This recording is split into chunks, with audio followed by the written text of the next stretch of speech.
Health টিপসে আপনাদের সবাইকে স্বাগতম জানাচ্ছি। আমাদের আজকে আলোচনার বিষয়, যোনিতে আঙুল প্রবেশ করিয়ে যৌন তৃপ্তি ভোগ করলে কি সমস্যা আছে? প্রশ্ন, আঙুল দিয়ে যৌন তৃপ্তি মেটালে কোনো সমস্যা হবে কি?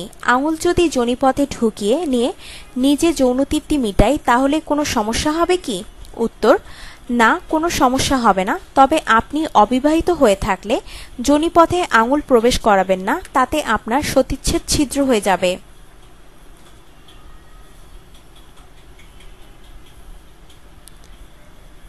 বিবাহিত হয়ে থাকলে আঙুল প্রবেশ করিয়ে পুরুষাঙ্গের মতো উঠানামা করাতে পারেন, তাতে আপনি সুখ পাবেন। যোনির উপরের অংশে ঘর্ষণ দ্বারা আপনি যৌন সুখ উপভোগ করতে পারেন। আঙুলের মাথায় থুথু লাগিয়ে ঘর্ষণ করুন, তাহলে পিচ্ছিলতা আসবে এবং তাতে আপনি তীব্র সুখ পাবেন। তবে এটা ধর্মীয় দৃষ্টি না, হারাম, আর এতে নিজেকে নিজেই বিবাহ করা হয়ে যায়। এটা গুনাহের কাজও বটে। তবে একটি দৃষ্টিতে ভালো আছে, সেটি হচ্ছে ব্যভিচার।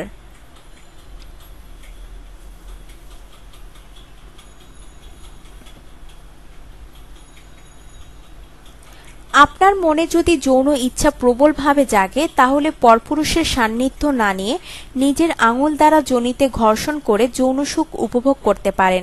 তাহলে এটা জিনা ব্যভিচার থেকে ভালো হবে। যেসব নারীদের স্বামী দীর্ঘদিন ধরে কাজের তাগিদে বিদেশে অবস্থান করেছেন, তারাও এই পদ্ধতিটি অবলম্বন করতে পারেন।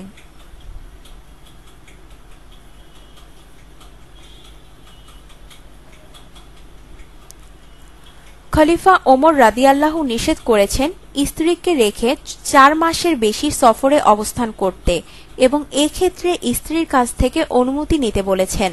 এবং রাসূল সাল্লাল্লাহু আলাইহি ওয়াসাল্লাম ও পিতামাতাকে নির্দেশ দিয়েছেন ছেলে মেয়েদের যৌবনে পদার্পণ করলে তাদেরকে বিবাহ দিয়ে দেওয়ার জন্য, কেননা তাতে তারা যৌন অপরাধ থেকে মুক্ত থাকবে।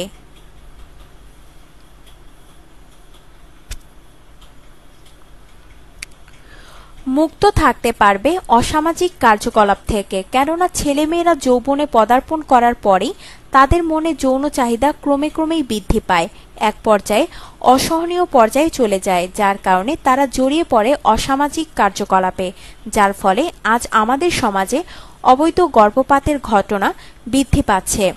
ইসলামের কথা অমান্য করার ফলে মেয়েরা হারাচ্ছে তাদের অমূল্য সতীত্ব, আর পরকালের শাস্তি তো রয়েছেই।